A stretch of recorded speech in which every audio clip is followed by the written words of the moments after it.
Demokrasi adalah sistem pemerintahan di mana masyarakat memiliki suara. Mereka bisa memilih pemimpin dan memiliki hak untuk berbicara tentang apa yang mereka inginkan. Jadi, keputusan penting dibuat dengan mendengarkan pendapat dari mayoritas. Mungkin sudah banyak yang tahu bahwa demokrasi berasal dari Yunani. Namun, mungkin tidak banyak yang tahu bahwa tokoh filsafat Yunani, Socrates yang juga merupakan mahaguru Plato, ternyata tidak berpandangan terlalu positif terhadap demokrasi. Dalam bukunya Plato yang berjudul Republik, Socrates digambarkan oleh Plato sedang berbincang dengan Adeimantus dan teman-temannya mengenai demokrasi menggunakan analogi seperti kapal. Ia mencoba menunjukkan kekurangan demokrasi kepada Adeimantus dengan menganalogikan bahwa kapal ibarat suatu negara.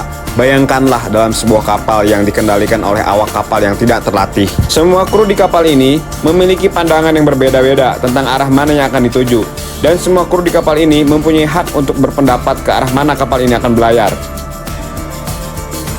Karena para kru memiliki pandangan yang berbeda-beda, akhirnya seisi kapal menjadi bingung dan kacau. Hingga akhirnya mereka mengambil alternatif dengan menggunakan pendapat mayoritas untuk menentukan arah kapal. Padahal para awak kapal ini mungkin tidak tahu banyak tentang arah laut, navigasi ataupun ilmu pelayaran. Dalam analogi ini, berarti arah kapal akan ditentukan oleh pandangan mayoritas. Masalahnya adalah, jika mayoritas tidak memiliki pengetahuan yang cukup, maka kapal akan menuju ke arah yang salah. Maksud Socrates adalah bahwa memilih pemimpin dalam pemilihan umum atau pemilu bukanlah suatu intuisi acak, melainkan sebuah keterampilan yang membutuhkan pemahaman yang baik tentang ilmu politik.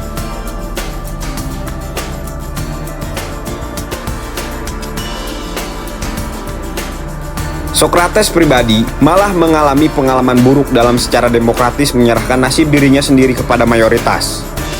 Pada tahun 399 sebelum Masehi, Socrates diadili di pengadilan Athena atas dakwaan menyesatkan generasi muda Athena.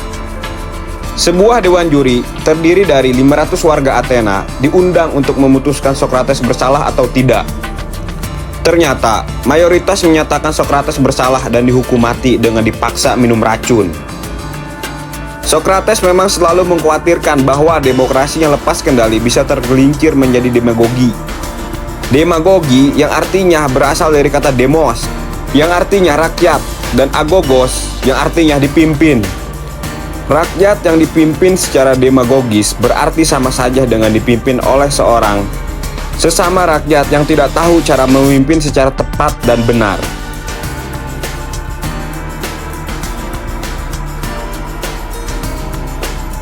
Socrates memvisualisasikan betapa mudah pemilihan umum yang merupakan buah demokrasi menyesatkan masyarakat dengan contoh 2 galon yang terdiri dari seorang dokter dan seorang penjual gula-gula. Sang penjual gula-gula bisa dengan mudah menyesatkan masyarakat untuk memilih dirinya ketimbang sang dokter dengan melakukan kampanye hitam terhadap sang dokter. Sang penjual gula-gula bisa menyatakan sang dokter adalah seorang yang memberi pil-pil pahit yang tidak enak rasanya. Tentu sambil menutupi kenyataan bahwa pil-pil pahit itu bisa menyembuhkan penyakit.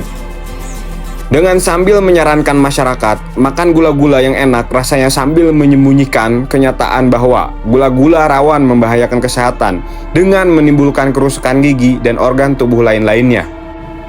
Pada kenyataan, memang demokrasi tidak selalu menghadirkan pemimpin yang baik seperti misalnya terbukti pada sosok Adolf Hitler atau Mussolini yang dipilih secara demokratis oleh mayoritas rakyat Jerman dan Italia.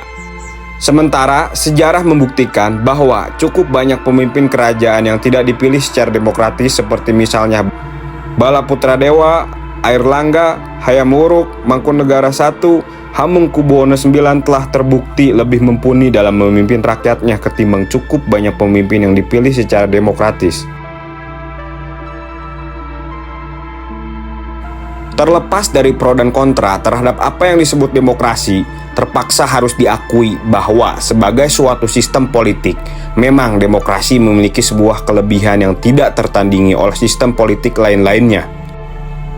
Berdasarkan hasil penelitian Pusat Studi Kelirumologi, kelebihan demokrasi terletak pada memudahkan upaya mencari siapa yang keliru.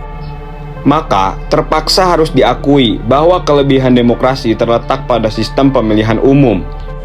Apabila ternyata yang dipilih rakyat adalah pemimpin yang keliru, maka langsung yang bisa disalahkan sudah jelas, yaitu siapa lagi jika bukan mereka yang keliru memilih pemimpin yang keliru itu. Di dalam alam demokrasi sudah jelas bahwa pihak yang keliru memilih pemimpin yang keliru adalah rakyat.